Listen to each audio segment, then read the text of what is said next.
Welcome to BNEWS Weekly. I'm Phil Gallagher, along with BNEWS Director Rich Hosford, BNEWS reporters Tad Stefanak and Robert Paris, Peter Brown with the weather, and Gretchen Carey with Community Calendar. Thank you for joining us. A beloved family man and longtime and well-respected employee, and then superintendent of the Burlington DPW, whose life was a fascinating and sometimes very difficult journey, passed away this week. Shamalendu Narayan Chaudhuri passed away on August 7, 2022, after a long illness at the age of 79 years old. His obituary from Sullivan Funeral Home states, he was one of 11 children born to Lilabati and Parbati Narayan Chaudhuri. Shamal was born under British rule in undivided India and, like many Hindus, uprooted to Kolkata with his family during the partition.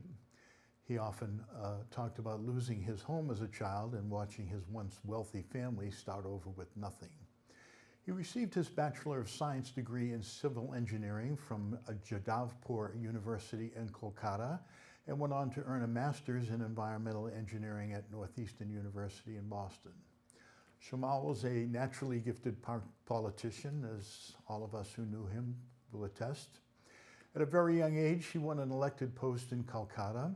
Politics were dangerous in this nascent period of post-partition India. Shamal got on the wrong side of the ruling Communist Party in West Bengal. His cousin was killed for political reasons.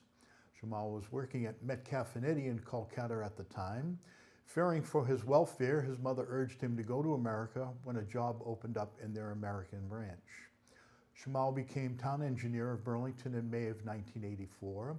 And then went on to become DPW superintendent in October of '86 until his retirement in December of 2006. As you'll recall, this was a very tumultuous period of time in public works in Burlington, with water and sewer problems constantly in play. He greatly enjoyed his job as DPW superintendent and became close with friends and coworkers. There's a lot more to his life story, and you can find a link to his full obituary at bcattv.org/obituaries or at the Sullivan Funeral Home site. The Planning Board held a special meeting to vote on who they wanted to put forward as a replacement for Paul Raymond, the member who retired suddenly last month, to a joint meeting with the Select Board that will be held on Monday. According to members discussing the process, the town bylaws as currently worded state that replacing a member by appointment will be done with a joint meeting of the two boards and that the candidate must receive at least 6 votes of the combined boards. During Tuesday night's meeting, the board said they had narrowed the list of candidates down to 3 from the original 6 applicants. The 3 finalists were former planning board member and current town meeting member Jack Kelly, former Select Board member Chris Hartling, and businesswoman Jessica Sutherland. Most members stated they were leaning towards Kelly based on his experience as a member and his work as an attorney. Member Barbara LaRue said she was also in favor of Kelly, but said that based on comments from members of the Select Board, was concerned he would not receive the necessary votes. She said this situation looked bad for the board, with the exception that she thought Sutherland was also a highly qualified candidate. When Board Chair Brenda Rappaport said she would not vote for Kelly over Sunderland, that began changing the tide among the other members. Here she is. Jessica has my vote. Oh, And, okay. I don't know Jack. I know that he has great experience, but I also feel it's time that we bring in, we have new concepts, new ideas, new, we have, and this is actually the first time I'm speaking to this aspect of things, but our town is changing, and it's changing for new generations, and I think it's time for a new generation to step up. In the end, the board voted 5-1 to bring Sunderland forward to the joint meeting. Sunderland is currently an employee of Care.com, an online business connecting people to caregivers that fit their needs, where she is part of the company's emerging business division and is currently filling in for the VP of Marketing, where she manages between $14 and $15 million per month. Previously, she worked for CVS Health and has a business degree from Bentley University. BCAT held debates for the 2 local Democratic state primary races, including the 21st Middlesex District State Rep race between incumbent Ken Gordon and challenger Timmy Sullivan, and the 3rd District Governor's Council race between incumbent Marilyn Petito Devaney and challenger Mara Dolan. BNews Director Rich Hosford has this report.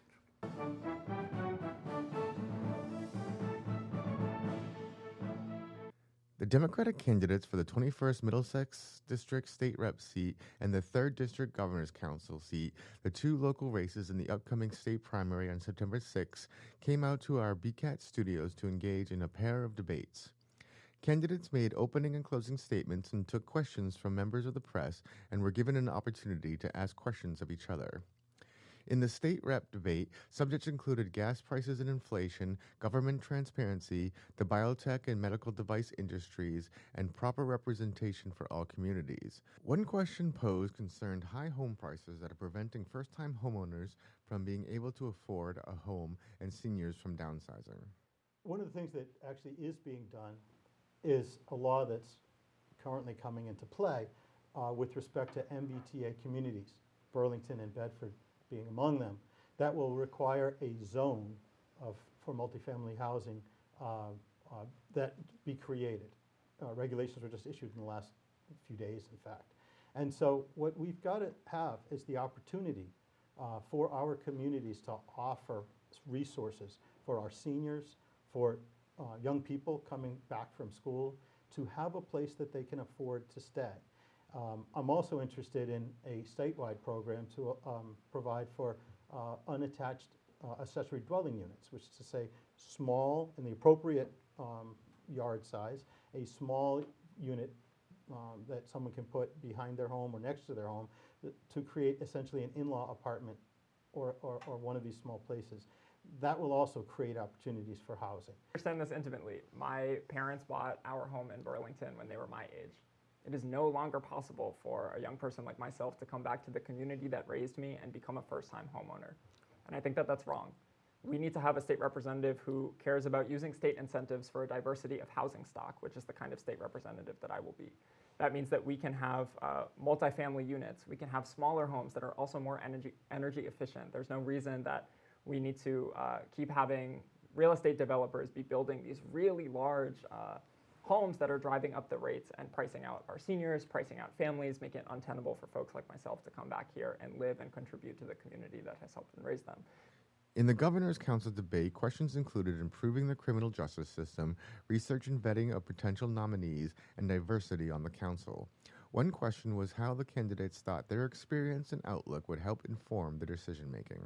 My personal experience is 23 years. I'm committed to this. I don't have another job. If I was a lawyer, I wouldn't have the time to go out and meet people that I'm going to be voting on. I wouldn't have the time. Recently, we had finally had 2 commutations. I've been asking for years for pardons and commutations, and it comes from the governor. I can't present them. I went out to those prisons, and I met with those 2 men in Bridgewater and Norfolk, and it was a travesty of justice. 2 black men, life in prison without parole, and I voted for their release. I went to their LIPA hearings. I have that time to do because I'm full-time. I'm representing you. My outlook is deeply informed by my experience. I've spent 15 years representing clients, standing next to them in a court of law as they face a judge, listening to them tell me about their lives, their dreams, their hopes, and I can tell you without exception, they want better lives. They want the support that they need to live the lives all people of good conscience want them to have. As governor's counselor, I will take that firsthand information and I will work with nominees to make sure that they understand the things that I understand. You can watch both debates on our website at bcattv.org under the Election Center tab, where you can also find candidate profiles and other pertinent election news. From our Election Center, I'm BNews Director Rich Hosford.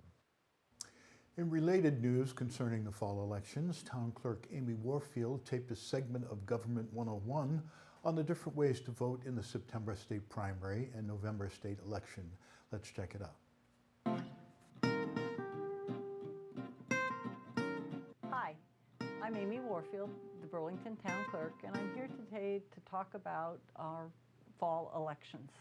As you may be aware, we have 2 elections this fall. September 6th is the primary, and November 8th is the general state election. For both of these elections, we will still have the 3 methods of being able to vote. You can vote early by mail, you can also come and vote early in person, or you can come on the day of the election and vote in person and cast your ballot directly into the machine. For the state primary on September 6th, you are able to get a vote by mail ballot. In fact, every registered voter in Massachusetts that didn't yet request an absentee ballot should have gotten one of these I Want to Vote cards.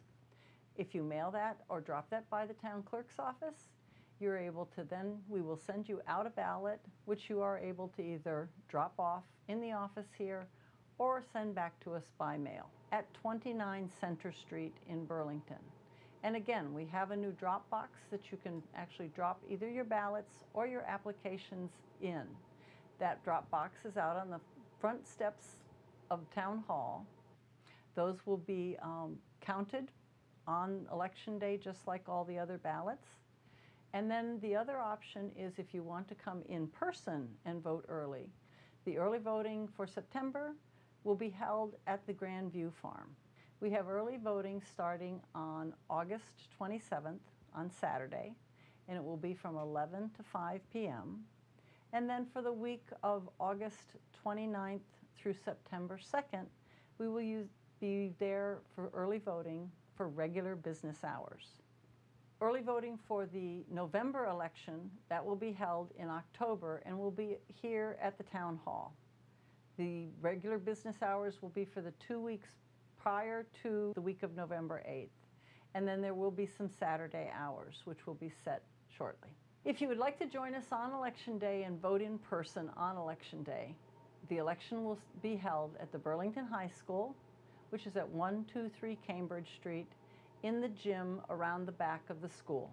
We will be there from 8 a.m. to 8 p.m., just like normal.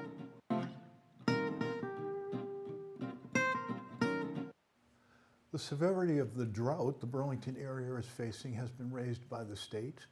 According to a post by the Mass Executive Office of Energy and Environmental Affairs and the Drought Management Task Force, the central and northeast sections of the state are now in a level 3 critical drought, up from a level 2 significant drought. According to the release, both level 2 and level 3 droughts call for the convening of an interagency mission group to more closely coordinate on drought assessments, impacts, and response within the government. The agencies added that based on current circumstances and predicted rainfalls, the severity of the situation could intensify, and continued mitigation efforts must be adhered to by municipalities, residents, and businesses. This includes adhering to the outdoor watering ban. They also recommend new plantings be native species that require less watering. Other water conservation tips include addressing water leaks as soon as possible and harvesting rainwater for outdoor watering. The Burlington Parks and Recreation Department held the 2022 Celebrate Burlington event at the Burlington Town Common on August 6th.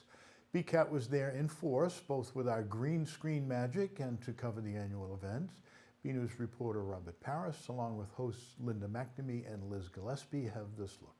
Cotton candy, a petting zoo, games, and much more as the Parks and Recreation Department held their Celebrate Burlington event on the Town Common on Saturday, August 6th, and it couldn't have been a better sunny day. Host of BCAT's Something to Talk About, Linda McNamee, and BCAT volunteer Liz Gillespie talked to a variety of vendors and people throughout the event. Kelly Lehman and Jesse Hampson really, do all this on the program end with a lot of our part-time and seasonal help, but Kelly starts on this year. And then, of course, our maintenance staff, here, making sure the common's prepared, barrels are out, tents are set up, the big tents and picnic tables, so it's really a team effort. Among the vendors on the Common, there was Steve Nugent Karate, who has been celebrating his 30th anniversary this year. This is which I can't believe, our 31st year in Burlington, and the community has been so supportive of us. I had people today that were kids 30 years ago, and they're bringing their kids, so it makes me feel old. But there's a chance to really give back. We try to donate stuff and bikes and whatever else we can, and it's just a great community activity. The robots are back in town, the Devil Bots, that is, as the BHS Club came to the town common to show some demonstrations of their designed robots. So we are helping students make rockets and launching them over there. We have like little pneumatics, and when you press a button, they fly really high in the sky, just like that one over there. Stay tuned to check out the full special of Celebrate Burlington, coming soon to BCAT. I'm Robert Paris for BNEWS Weekly. The Burlington Board of Health is looking to assist restaurants, primarily smaller establishments, from violating one of its own policies aimed at ensuring food safety. The issue arose at the latest board meeting when there was a discussion about a restaurant that had been found to be in violation of the town policy, stating that all restaurants in town must have a certified food protection manager present in the establishment during all hours it is open. This is more stringent than the state requirement that states all establishments must have that type of manager on staff at all times, but not necessarily there from open to close.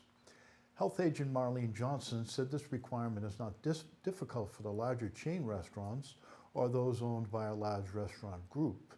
Instead, it is often the small restaurants and coffee shops who have difficulty hiring staff, and especially those with enough experience to be certified, who are the ones most often found violating the policy. Still, Board Chair Ed Weiner and Vice Chair David McSweeney said they believe Burlington's policy helps the town's restaurant sector overall because it ensures safety and quality and should not be changed. Johnson said one way the department is looking to help restaurants is that she is looking to become certified, to provide training to become certified food protection manager, and to proctor the final test.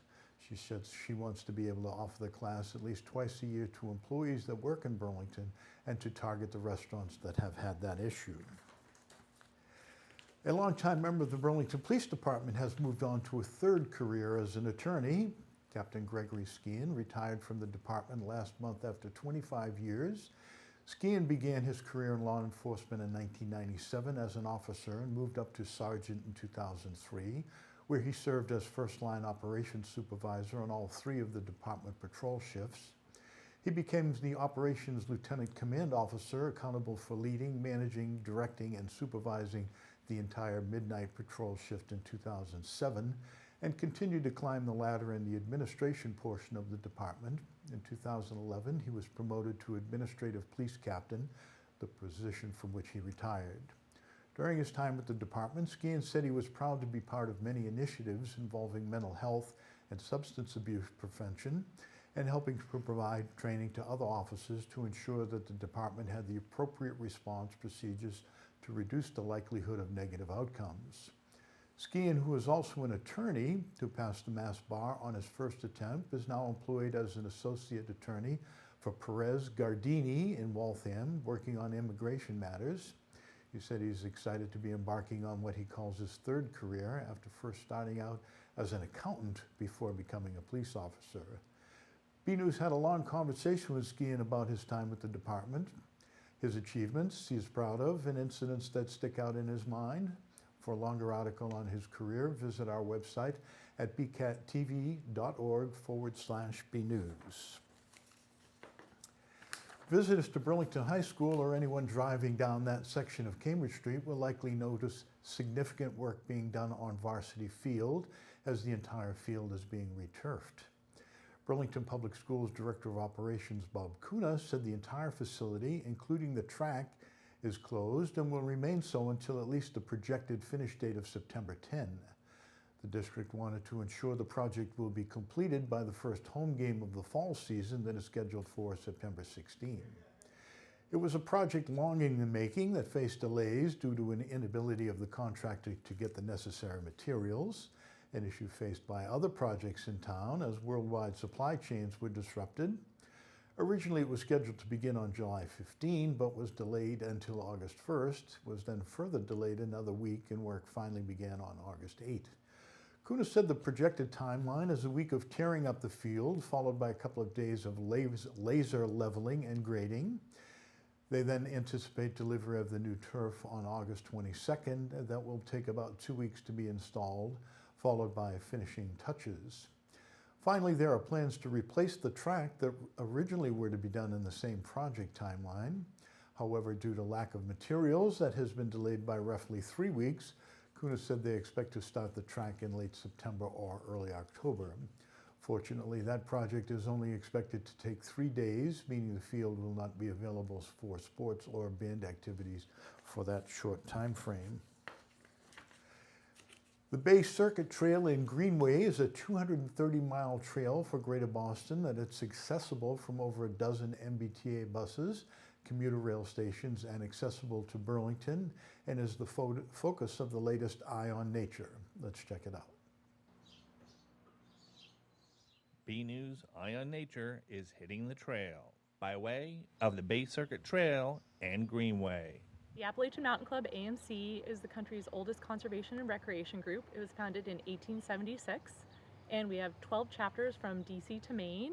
We have over 100,000 members and supporters. We oversee a number of different trails, including the Appalachian Trail, but many close-to-home trails, such as the Bay Circuit Trail in Greenway, which is a 230-mile trail that starts at the Parker River National Fish and Wildlife Refuge in Newburyport. Then it makes a big crescent C around the city, and it ends at Duxbury-Kingston Bay. And it's essentially similar to the Appalachian Trail, and that it's a trail of trails. So it co-aligns with a number of different trails, including the Bruce Freeman Rail Trail. It goes through 37 towns, whether it's National Park Service, Minuteman Historic Park, or also fish and wildlife properties, and everything in between.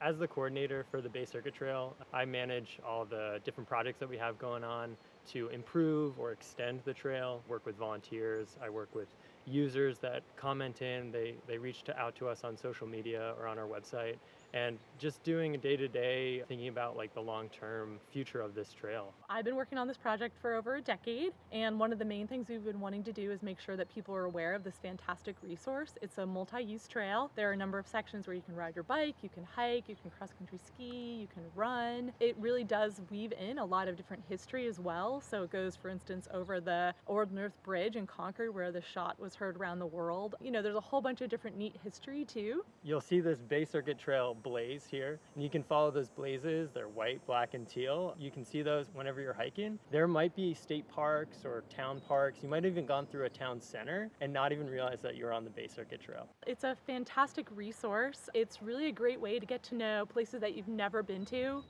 Sometimes people will have been living in the town or from the town where the Bay Circuit Trail goes, and they discovered natural areas that they never even knew existed. Here in the Bedford area, which is really close to Burlington, we're on the narrow gauge rail trail right now. If you're interested in finding out the highlights about the Bay Circuit Trail, you can go on our website. Has a story map, which is essentially a map that is infused with other information, and that gives you an idea of some top highlights, some historical information, some indigenous peoples history, and ecological highlights that you can see. Right now we're at Fawn Lake here in Bedford, and so Fawn Lake is an awesome resource, and we're on the narrow gauge rail trail, so this is something that has historical significance and has been turned into a bike trail. Biggest thing that I'd want folks from the area to know is we have a bunch of projects in the work to make sure that we're expanding access to the Bay Circuit Trail. That includes folks with mobility limitations, that includes people that don't have cars. The Bay Circuit Trail, it has 14 commuter rail stations that you can get off at a downtown on a commuter rail and walk straight to the trail. I would say it's a fantastic opportunity to get to know all the nature that is minutes from Boston, and also that you can get into really wild places, even in suburban or urban areas. The Bay Circuit is a connector of so many different natural spaces. It goes through just a diversity of landscapes that you can see. And I think that's what makes it special. The Bay Circuit Trail and Greenway is local to Burlington and a great way to keep an eye on nature. The heat has been a bit less intense the last few days, and to see if that trend will continue, we go now to BNews weatherman Peter Brown for the latest forecast. We'll also check out the community calendar with Gretchen Carey to see what's happening in Burlington. Well, hello everyone, this is Peter Brown with your weather for the next 7 days. Here we are in the middle of August. Yes, I hate to say it, summer is starting to get away from us now. We can definitely notice the days getting much shorter as we head further into August, but of course, we have not been lacking for heat here in the Burlington area. We just finished up one of the warmest spells we have had in recent memory here in the Burlington area. We had several days where the temperatures reached over 95 degrees, a real, true, deep summer tropical heat wave that we had, but that is now by the wayside. We're going to be getting back to more comfortable weather and more seasonable weather as we head in towards this period. Now, starting out on Friday, you're going to be seeing temperatures actually below normal. High temperatures maybe only in the upper 70s, which is actually where some of our low temperatures have been over the past few nights here in the Burlington area. Hard to believe. And as we round out a period getting in towards next Thursday, our average highs at this time of the year should still be in the mid-80s, and we're going to be a good 10 degrees below that, I think. So that's definitely a big change after what we've been seeing with the current pattern that we've been going through. And of course, as you notice, as we get further and further into August, the days keep getting shorter. So as we go ahead, let's take a look at what the Climate Prediction Center is calling for us here in the Burlington area in terms of temperatures and precipitation for the next 7 to 10 days. And these maps look completely different than anything we've seen really over the past 6 to 7 weeks here in the Burlington area. We're expecting near to maybe below average temperatures combined with above average rainfall. So for those of you out there who have those completely dried up gardens and lawns, this is great news. Hopefully this will start to get us back on track to where we should be with rain. However, we still are nearly over a foot in a deficit in terms of rainfall. So we need a lot more rain to start to fill up those reservoirs again. So as we go ahead, let's take a look at those 7 days of weather coming up. And like taking a peek at our 7 days, looks like we're only going to actually have even a few days in the 80s. All of those 90s and near triple-digit heat are completely gone. Again, starting our period on Friday, a little bit unsettled, maybe some showers out there. Temperatures in the upper 70s. Still a little bit sticky out there, but nothing like what we've been seeing. As we head into the weekend, looks like it's going to be beautiful out there. Nice, dry conditions, temperatures in the low 80s, and pleasant sleeping weather at night with lows down into the 50s. Now, as we get into Monday, this is where our unsettled weather comes. We're going to see a couple of pesky low-pressure centers kind of staying around the New England area here for the next 4 to 5 days as we get towards the next work week. Temperatures starting out near 80 on Monday and then trailing off down into the mid-70s by the time we get into Thursday. But hopefully we get a little bit more in the way of some beneficial rain showers this time around. So everyone, get out there, enjoy the weather, and have a great week.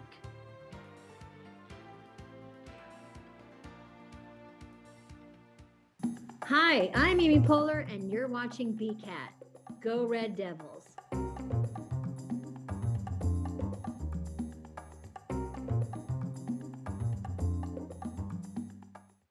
Hey everyone, I'm Gretchen Carey, and this is your community calendar.